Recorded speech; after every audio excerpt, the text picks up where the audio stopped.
Presented by That Time I Got Reincarnated in the same world as an anime podcaster, this is Shonen Jumping the Gun, the show where we set our sights on the first chapter of a manga and decide if it's a misfire or a bullseye. Let's see how many rounds are in this magazine.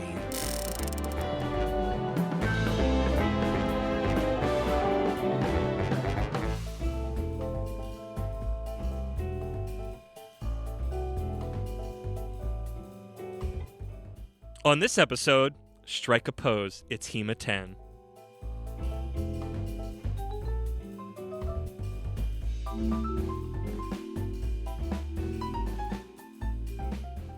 Welcome, everybody, to Shonen Jumping the Gun. I'm your house-cleaning host, Kermit the Grog, here with my fashionista friendo, Isekai Sensei Sama Brad. Brad, how you doing? I'm wearing a new shirt today, as a matter of fact. The viewers can totally see that. I will confirm to the viewers, though, this is a new shirt. Brad has been going through a new fashion era. He truly is a fashionista. I've seen his wardrobe of t-shirts expand immensely. I went to the store one time. Yeah. That's how you know he's a fashionista. He knew what he wanted right from the get-go. He's rocking it. Hey everybody, Editor Brad here. Just wanted to jump in real quick and give you a couple small updates before we dive into this episode. Just wanted to let you know that Shonen Jumping the Gun is going to be moving release days. We're going to start releasing every week, not just 4 out of 6 weeks, as we've got a lot of episodes in the chamber, and we want to make sure that you guys get more timely content. So you can look forward to those dropping on Thursdays, starting after the next episode of Heroin Addiction. Also wanted to let you know that the flop pool on the Shonen Flop Discord has been discontinued. Kermit ran that for a while, and it was just too much stuff to keep track of and a little bit depressing in some ways. So, but you can still join us there for the discussion threads. And of course, you can always still join us on our Discord to talk about all of these fine manga. And with that, back to you, Kermit. And today we're talking about a newly dropped series, literally hours ago at time of recording. I read it again to write the summary, and now here we are. We are covering Hima-Ten, which dropped at time of recording, so you know when we're recording this, and the other set, July 7th, 2024.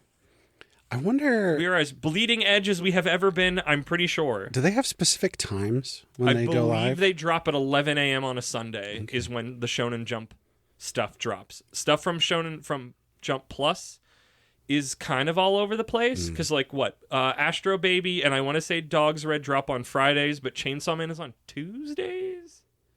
That was a perfect time then, because I didn't get up till 10:30, so... Well, there you go. You wake up to a whole new slate of... I was about to say ramen to read. I'm hungry, guys. But yeah, we are dropping right into this. So with that out of the way, let's get to my patented Kermit speedrun summary. Spoiler alert, you might get a vibe of how I felt about this during the summary.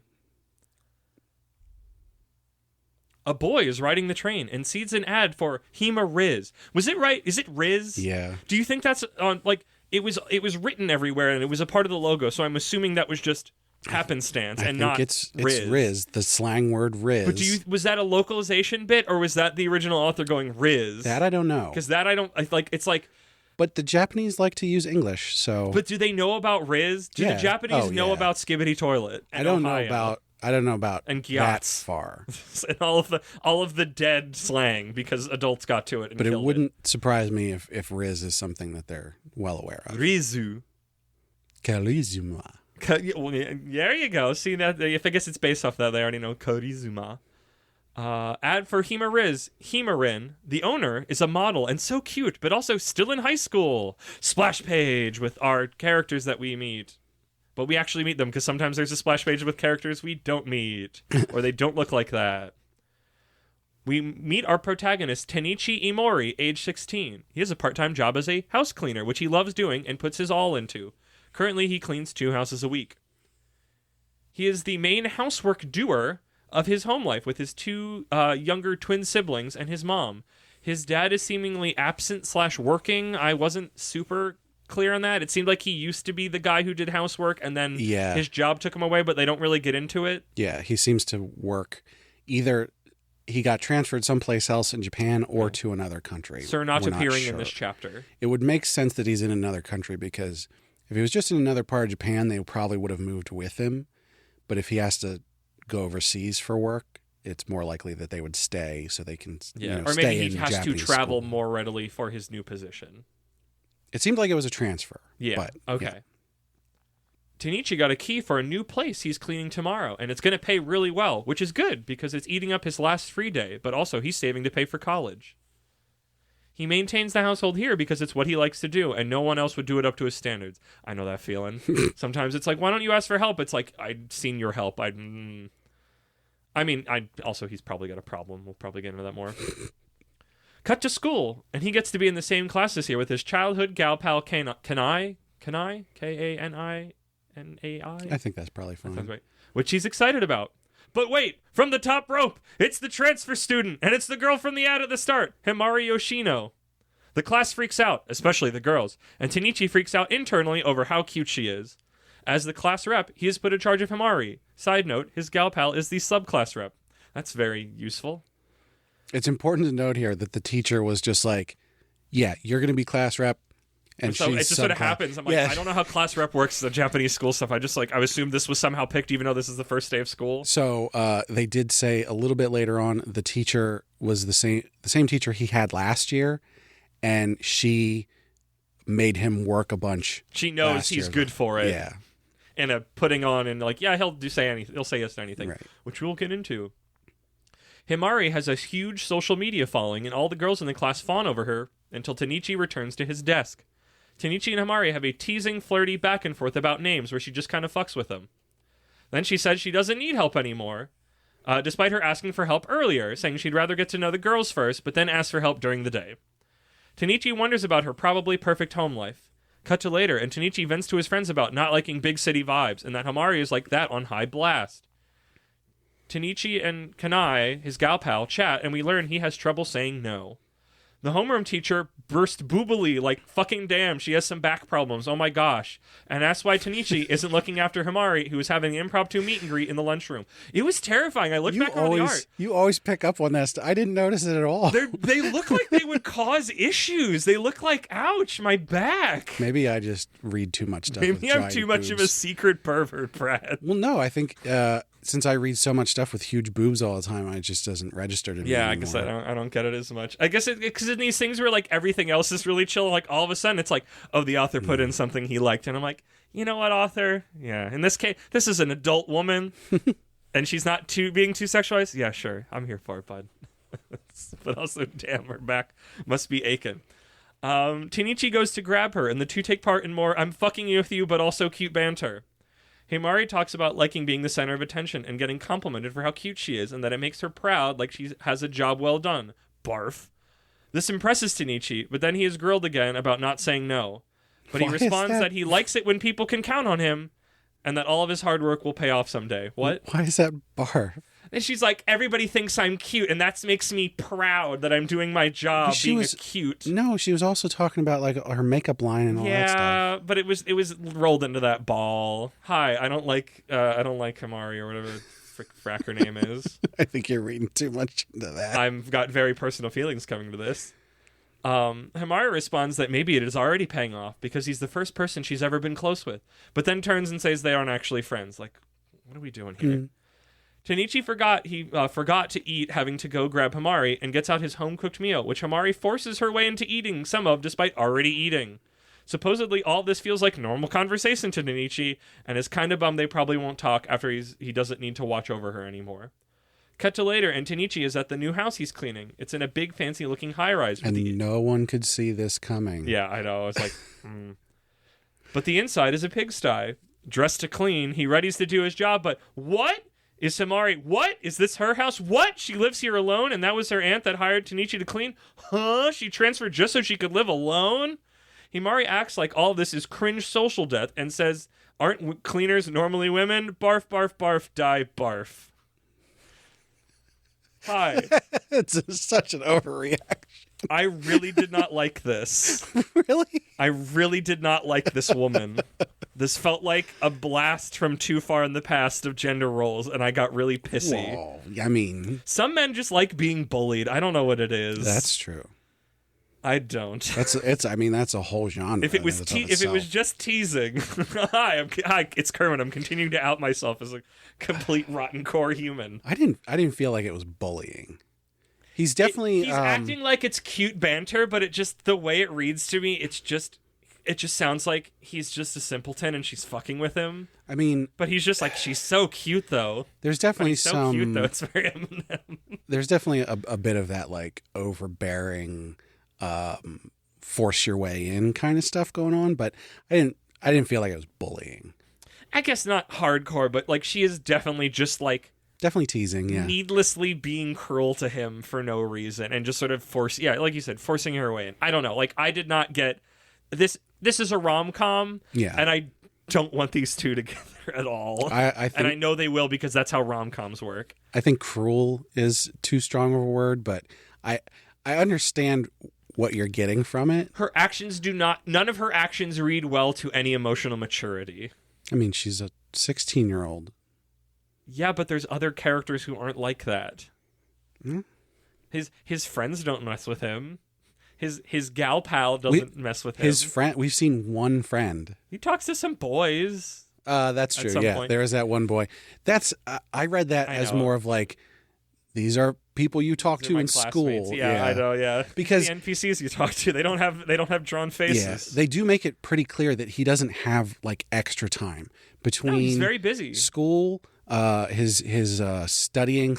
I think did they mention cram school? They say cram school. And then doing the house cleaning and also the household work for his own home, for like his mother and he doesn't siblings. Have time for outside stuff outside of school. Like that is a good setup for romance of like, does he make time for love? But the problem is like, I don't want him to make time for this love. It just seems, I don't know. I didn't like her at all. She rankled me. I don't want to talk to you. I need to get to know the girls was just very just like, okay, come on. 2007 called. Or earlier. I get where you're coming from. Called. I didn't feel like there was anything too out of place here. I mean, they're teenagers. It makes sense that they'd be like, oh, I'm going to talk to the girls, get to know the girls. In a general sense, she was fine. In a Kermit and their heightened sensors on these things, it was just like, this is red flag, red flag, red flag. Sure. Yellow flag, red flag. Like this is not a human being. If I have power that I ever want to associate with at all. I guess there's also something to be said about like, I've read enough series where the girl is actually awful. Your scale is also messed up. This is like so nothing to me. In classic us fashion, we are at either sides of the thing of hyperly sensitive and dull, deaf and sensory. That's Somebody needs to actually get stabbed or something else to warrant a blip on the radar. No, the fact that she didn't like spray him with mace when she came home and found a boy in her house. That would somehow have been really more progressive. That would have been more acceptable because it would have been at least a comedy beat. I didn't get a ton of comedy from this. No, it's definitely there are bits and pieces in there, but like overall, this is like a purely slice of life thing, which generally slice of life series have comedic bits. I would say this is more. It is definitely slice of life. I would say it is if we placed it on the scales, it is more rom-com than slice of life. But I'm sure there will be slice of life stuff. That's my current read on it. A lot of the times, the slice of life series can be considered rom-com. But I feel like it's more like it's like 50. It's like 45% of one, 65% of the other, and 65. I would say 65 rom-com, 45. Fuck, that's 110. 60-40. If anything, I'd call this a 90% series. It doesn't have 100% of anything. Wow, Brad, cutting. I love it. It's not necessarily a bad thing. It's just it is. To me, it is. There's not a ton of substance here. I love that you always act like that's not a bad thing. To me, I'm like, oh my gosh. Hey, C is a passing grade. C's get degrees. Yeah. D's get degrees. No, they don't. But yeah, like I will say, I didn't not enjoy this. Okay. This is The one thing was, I was really surprised that this is in Shonen Jump. Yeah, that was the thing when it started, and I was just like, what is going on? Like, he has a job, he's not shonen-y, like, it's just like, I mean, it's fine. Like, I liked the intro of him cleaning the house and him describing his things. Like, I like, even though he's got a protag-kun look, I genuinely do enjoy our protagonist. Maybe it's also because I have a problem, or had a problem saying no to things for a long time. So I feel some kinship, but even like I like that he's a go-getter and he's not just a layabout, because so many of these MC sons are layabouts. Yeah, no. And that's why I was instantly endeared to him, because he's pushing himself, and I enjoy that as someone who does that. I was reading it and thinking, like, this is so similar to so many other things that I've read that I enjoy. Yeah. And I will say that overall I enjoyed this. Not necessarily like, oh, this is the best thing ever, but like I had a decent time reading it. But like the fact that it's so like other things that I've read, and none of them have been in Shonen Jump. No, I think there's like, one romance in Shonen Jump, which I think is Blue Lock. Blue Lock is soccer. No. Yeah. It's Blue something. I don't know. We don't read it. Blue Box? Blue Box. Maybe. Blue Lock is soccer. Blue Box is, I don't... I like that my brain's telling me badminton, but I don't think it's badminton. But it's a sports romance, but it's more romancy than sportsy in the way that this is more rom-com-y than slice of life-y. And that's... From chapter 1. But also, I've read none of that other series, so I can't speak to it. I just know people talking about it and saying it's a romance. Just thinking about all the things that are successful in Shonen Jump. It's not... Well, I mean, that one's alive still somehow, so, I mean, I don't know what other else is going on for the appetite for it. That's the thing. I was like, I saw this. I was like, huh, this is, I can't believe this is in Shonen Jump. I can't believe that this passed the editorial board that was like, let's put this in this magazine that's aimed at teenage boys. They haven't tried a romance in a while. They're throwing, hey, sports don't work. That's true. Sports don't work. So maybe this is the new attempt to going like, this other thing's kind of live. We haven't done this in a while. Yeah. Here's a cute girl that likes you. Yeah. I guess. Eyebrows, confused. So where do you think, you're the knower of this more than I am, where does this go?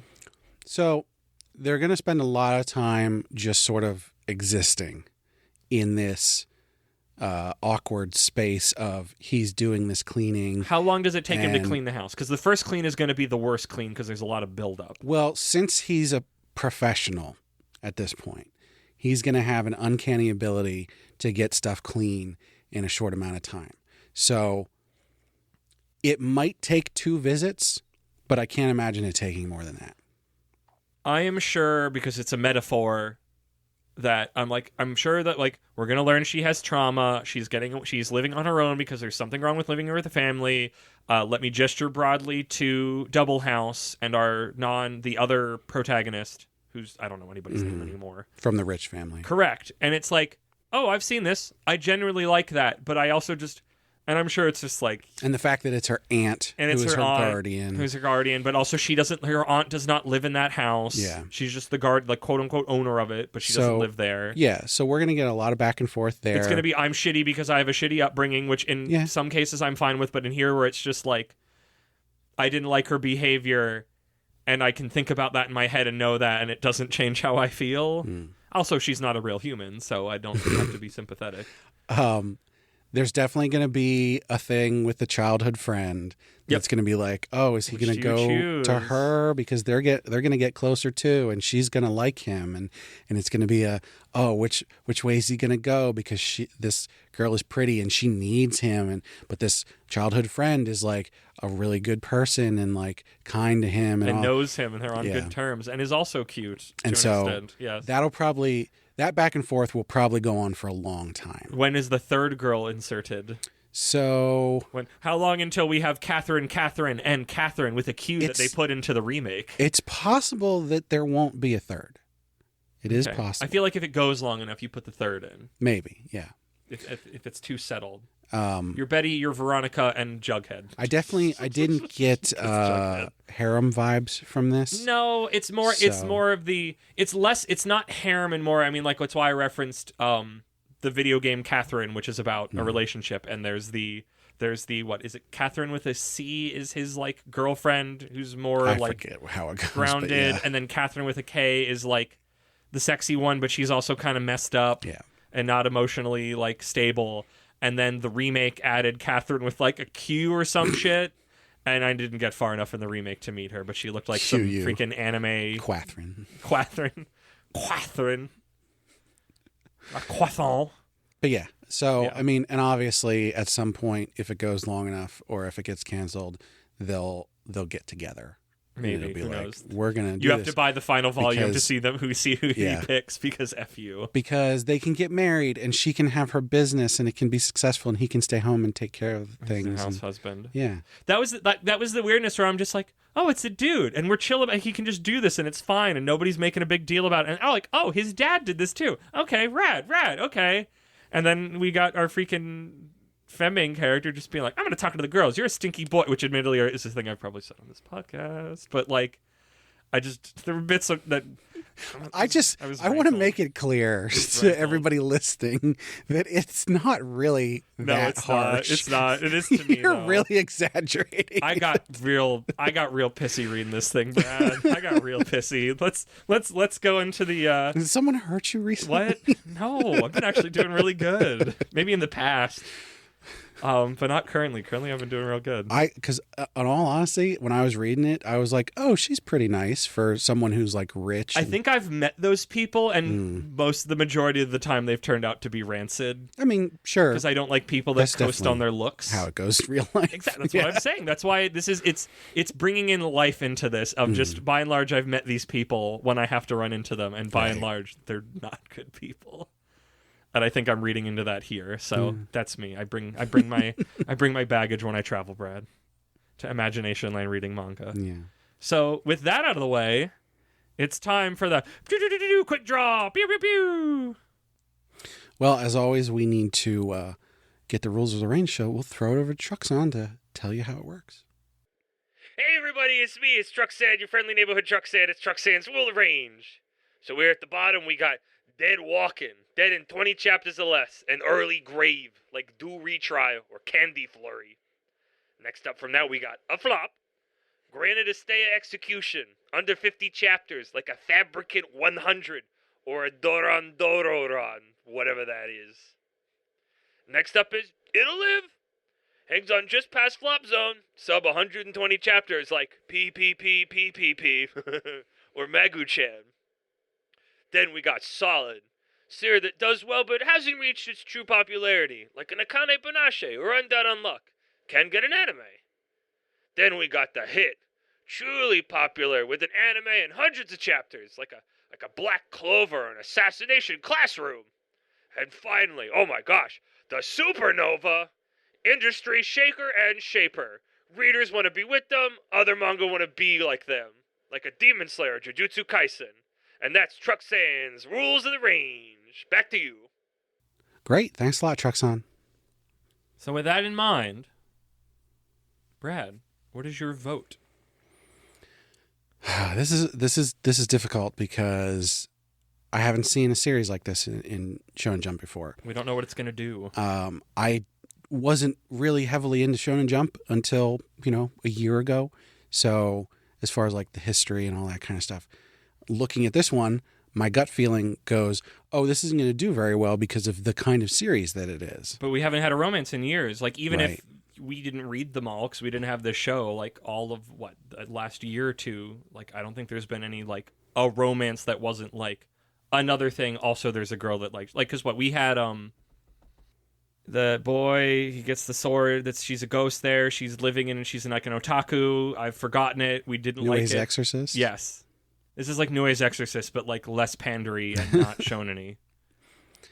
Well, for those reasons, I'm going to tentatively give this an It'll Live. Because part of me is like, oh, I enjoyed this. I could read this once a week. But then part of me is like, because if I was just going off of my own opinion, I'd probably call it solid. Because it's not great, but it's also not bad. Yeah. But given how I think Japanese teenage boys will react to it, I'm gonna call it It'll Live. I was gonna say flop, but I like your line of reasoning of we've never seen anything like this before, and regardless of how I feel about it, it is a solidly, it's put together well. It flows. I just have a lot of specific personal frustrations. Yeah. I'll agree with it'll live. I think the newness of it, the unknownness of it, you know, I'd rather bet on that than just another not going to do well. But we'll see. I don't know. I've learned I genuinely have no idea how they react. Yeah. So I like betting on the novelty of it. So emotionally, I'm going to say good. I'm going to say a very solid middle of the road. You're going to say bad. I'm going to say please die so I can spit on your grave. Oh my God. Okay, I'm not going to say. I'm going to say even worse. I guess that's fine. I'm allowed to feel how I feel, Brad. Yeah. This isn't. I can't. I should leave the meme one for like this is truly rancid and like I'm actively all of my body's revulsing and this is a really personal, petty sort of feeling about it. So I think even worse is probably more fitting. I want to know what that is like because I know the I don't like characters like that, and I know the story has to keep following her.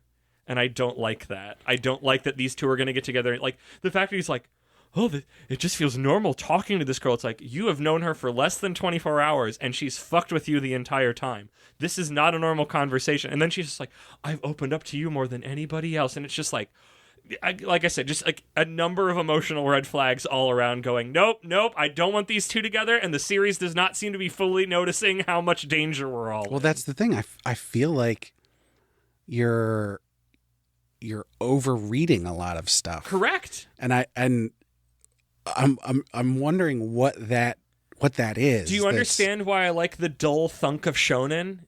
Is because it's not like reality, so none of my sensors and programming kick in. That's a good point. It's why I don't read romance things, because all of my programming and sensors kick in, and it usually leads me to have a bad time.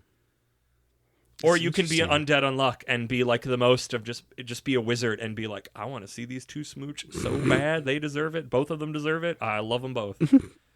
But you got to be real good at it and be doing something else. Interesting. But yeah, no, just most romances, I've got too much brain things, Brad. I can't do it. Yeah. They don't. I'm built different, Brad. You must have forgotten. I'm him. Well, that's why I was like, oh, maybe you'll like this because there's a cute girl who's going to pay attention to you because that usually instantly puts me on guard. She has no reason to. That instantly makes me suspicious. So you're not going to buy the Tankobon? No, I'm not even going to read chapter 2. I've been going on a Shonen Jump diet. A bunch of stuff I just needed to get out of it. You know, I just needed to shake it off. So a number of series that have clung to my coat like little pricker bush bits have been shaken asunder, and I am free from things that are like, yeah, this is fun. I could keep reading this. So this is 100% not making the cut. Well, I'm going to keep reading it. Please do. I don't think I would buy the Tankobon. Okay. At least not off of chapter 1. I like that. I respect it. There would need to be something here that I haven't seen before that pushes it over the edge for me to go, yeah, I'll spend my money on this. Him being a house husband is not enough novelty? No. Okay. No, I mean, The Way of the House Husband is like an amazing series. Oh, yeah, I wanted to read that. I would definitely buy the Tankobon of. And like, yeah, so that's been done before. Now, I don't know that I've specifically seen it with a teenage boy, but like, hey, you got to start somewhere. Yeah, that's not a new and interesting thing. So it's going to be sort of them coming from different realities that's going to like clash in an interesting way. That'll be the thing that motivates this series. And from the first chapter, we don't know if that is going to happen. So. Correct. So you said it needs the thing, though. It's like, I mean, it's not in Jump proper, but like, at least on the app, and I guess it's in Jump Plus, it's like, I've already got Beaten Motion, which is already a much more interesting boy and girl figuring stuff out, but also artistry thing. I haven't read that one. I've got Dawn to Dawn, which is one of my favorite teen relationships in a manga that I've read, and also a bunch of like... But Dawn to Dawn's insane, not a rom-com or slice but it is of life. Though it is a rom. It is a supernatural sci-fi rom-com. Okay, you got to read it. Well, hey, we have to cover it because the anime is coming out, and that's what I do to get Brad to watch the anime. Is we read the first chapter or something to prep him. So, yeah, because I'm known for not wanting to consume new things. You say that to talk me into it. You say that, but when usually it's to get you to start a new series that is long. You don't like doing it. Well, so that's why I get you over a barrel of recording, and the responsibility of it is what gets you to read it. So you jest, but also you truth. But then when we start watching the anime, I don't read the manga. Oh yeah, you don't have to keep going and we watch the anime then, but I know to get the ball rolling, it helps to do that. So with that, everybody, that has been Hima-Ten, not Hima. Should have called it Hima-Riz. That should have it localized, even though that's awful and I hate it. Thank you again for listening. Brad, hit me with them plugs. Well, as always, we want to thank Sugoi Mart for partnering with us. Sugoi Mart's a retailer of Japanese snacks, drinks, toys, and merch. And they've got a lot of cool stuff you can't get outside of Japan. Our listeners can check the link in the description or use code APR15 at checkout to get 15% off their first order. And of course, we want to know what you think, so hit us up on social media, which you can find all the links for on our website, animepodcasterreincarnation.com, where you can also find episode posts, and you can leave the comments there or find other posts and reviews. And of course, we've got a Discord, so come join us there and chat. And check out our Patreon. Our supporters get perks like getting to vote on which series we cover on heroin addiction, as well as getting the high-quality stereo version of the podcast early and bonus episodes. All the tiers get the bonus episodes, so make sure you check that out. And of course, we need to shout out our patrons. At our Reincarnator tier, we've got Moon and Cake Dwarf. At our Merchant tier, we've got Killer. And last but not least, at our Commoner tier, we've got Rena. So thanks so much to all our patrons. Hima-Ten, Hima-9, Hima-8. Thank you, everybody, again for listening. 7. Make sure you check out our mainline podcast, That Time I Got Reincarnated in the Same World as an Anime Podcaster. 4. And, oh gosh, Hima-3. what happens when it hits Hima-0? Hima-2. Hima-1.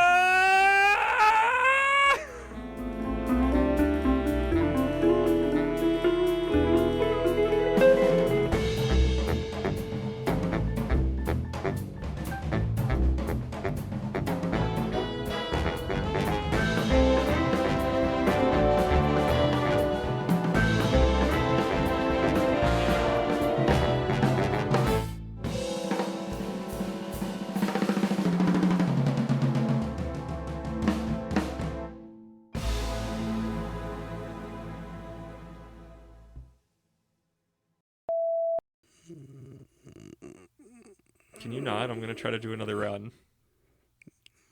I was trying to find... Do you always make that noise and I just never hear it? No. Okay, good. It's not pleasant. That's internal screaming right there. Forgot how this fucking show works. That's not it. Do I do the welcome and then host and share with tags, yeah. Oh. So today we're talking... Oh, yeah, okay. Barf, barf, barf, die, barf, barf. You're really, upset about this. I'm spicy.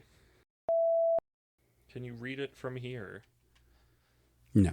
Okay, I had a feeling. I'm an old man. My eyes don't work like You have that. glasses. You're augmented. You're like practically a mecha. I probably should get new glasses.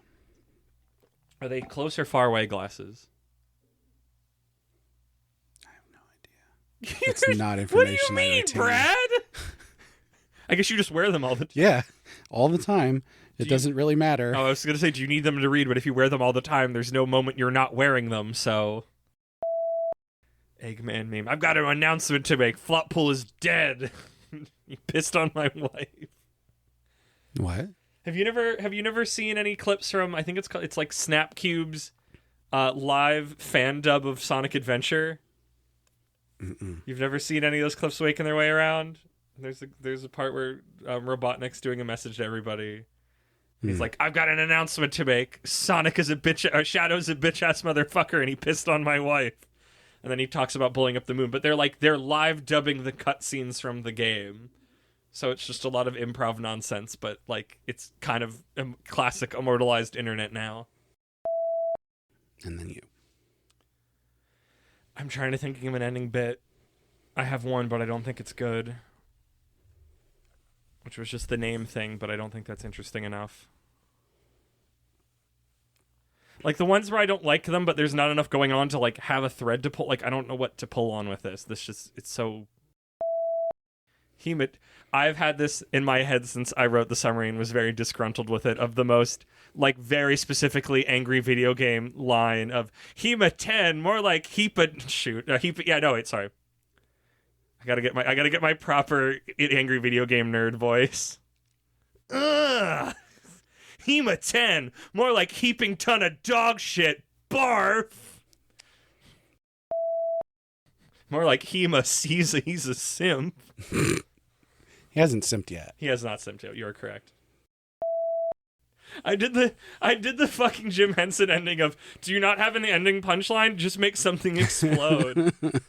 Either something explodes or somebody is shot is like a continuing like ending punchline. If we don't know how to end the scene, something will just explode or somebody will get eaten. And that's what that felt like. So